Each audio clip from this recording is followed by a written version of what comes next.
ये एक छोटा सा गांव था जहां दरख्त बहुत कम थे। गर्मी बढ़ती जा रही थी और लोग परेशान रहते थे। मूसा रोज सोचता, ये गर्मी इतनी ज्यादा क्यों है? हमारा गांव पहले कितना ठंडा होता था। एक दिन मूसा ठंडी हवा की तलाश में जंगल की तरफ निकल पड़ा।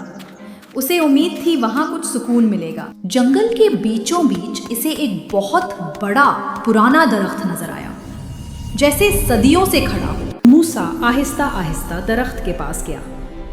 उसकी छांव में इतनी ठंडक थी कि उसे फौरन सुकून मिल गया। लेकिन दरख्त कुछ उदास सा लग रहा था, जैसे उसे किसी ने बहुत नुकसान पहुंचाया हो। मूसा ने गौर किया, दरख्त ही तो हमें ठंडी हवा देते हैं, जानवरों को घर देते हैं और ज़मीन को ज़रखेज़ रखते हैं। मूसा को पहली बार एहसास हुआ कि दरख्त कितने ज़रूरी होते हैं और वो उनकी कमी को महसूस करने लगा।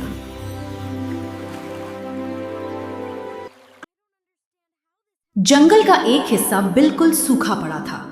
दरख्त कम थे, ज़मीन फटी हुई थी और जानवर बेबस नजर आ रहे थे। मूसा ने समझ लिया कि जहां दरख्त नहीं होते वहां गर्मी बढ़ती है, बारिश कम होती है और जिंदगी मुश्किल बन जाती है। मूसा ने दिल में पक्का इरादा कर लिया, वो अपने गांव को फिर से हरा भरा करेगा, चाहे उसके लिए जितना भी वक्त लगे। गांव वापस जाकर मूसा ने सब बच्चों को इकट्ठा किया। उसने बताया कि पौधे लगाना सबसे बड़ा काम है जो वो मिलकर कर सकते हैं। सब बच्चे बड़े जोश के साथ पौधे लगाने लगे।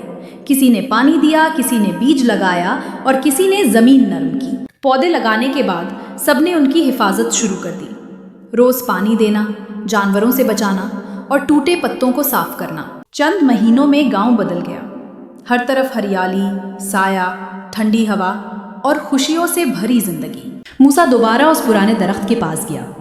जंगल अब पहले से ज्यादा सरसब्ज था, जैसे फिर से जिंदा हो गया हो। दरख्त जैसे खुश हो गया हो।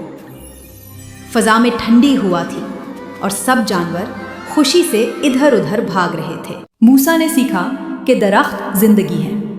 अगर हम दरख्त लगाएं और उनकी हिफाजत करें तो जमीन भी हमें बदले में खुशी, ठंडक और जिंदगी देती है। गांव में अब हर तरफ सब्जा ही सब्जा था।